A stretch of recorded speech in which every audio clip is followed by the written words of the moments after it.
menyaksikan.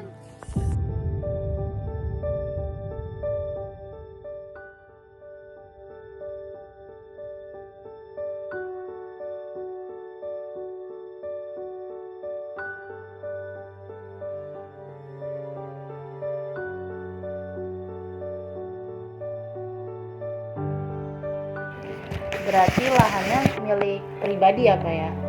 PTPR atau istilah di kampung mah di bahasa ini mah. Ini kan ada PTPR, ada PPS. Kalau PPS berarti pihak swasta, PTPR berarti pemerintah.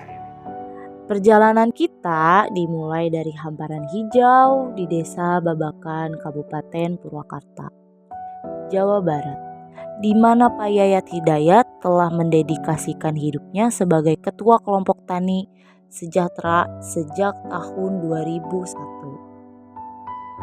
Dengan lahan seluas 1 hektar yang dikelolanya berstatus sebagai perkebunan rakyat milik pribadi yang menjadi tumpuan hidup bagi banyak anggota kelompoknya.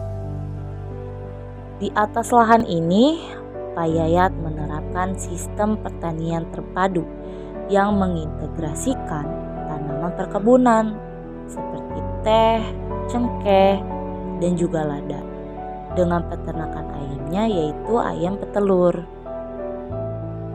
Namun, dalam beberapa tahun terakhir, tantangan besar muncul ketika komoditas utama mereka, yakni cengkeh, hancur akibat serangan penyakit yaitu jamur akar.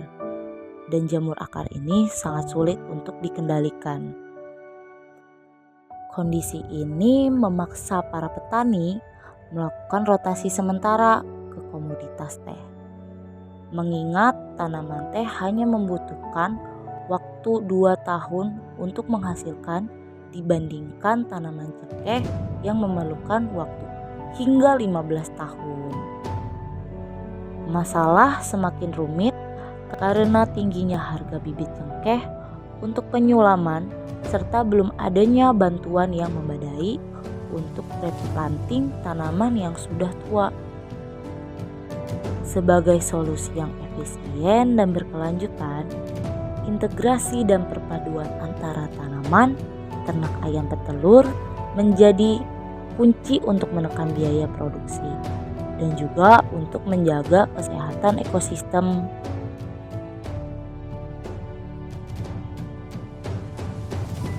Dengan populasi sekitar 150 ekor ayam yang mampu menghasilkan sekitar 9,9 kilo telur per hari, pendapatan tambahan ini membantu petani memiliki ruang finansial untuk mencukupi kebutuhan bibit dan juga untuk kebutuhan ekonomi sehari-hari bagi petani. Dalam siklus nutrisi pun terciptanya secara alami limbah organik dari kebun teh seperti daun gugur itu bisa dimanfaatkan sebagai bahan pakan. Sementara kotoran ayam yang dikumpulkan dan difermentasi menjadi pupuk organik yang sangat kaya akan unsur hara untuk meningkatkan kesuburan tanah. Penggunaan pupuk organik ini terbukti mampu memperbaiki tekstur tanah dan juga dapat mewakili hasil pupuk kimia jika dilakukan secara maksimal. Untuk mengoptimalkan sistem ini, Pak Yayat juga menerapkan pengendalian hama yang ramah lingkungan dengan menggunakan pestisida nabati dari daun akar tua dan juga daun mimba, serta memanfaatkan agen hayati seperti burung untuk memangsa ulat. Penanaman teh dilakukan secara mandiri melalui metode stek dengan menggunakan varietas gambung 7 dengan jarak tanam yang diatur rapat sebesar 1 kali 70 cm untuk menyesuaikan kondisi lereng lahan. Melalui kemandirian dalam produksi bibit secara mandiri dan pemanfaatan limbah menjadi kompos, petani dapat mengurangi ketergantungan pada input luar dan meningkatkan tingkat keberhasilan tanam.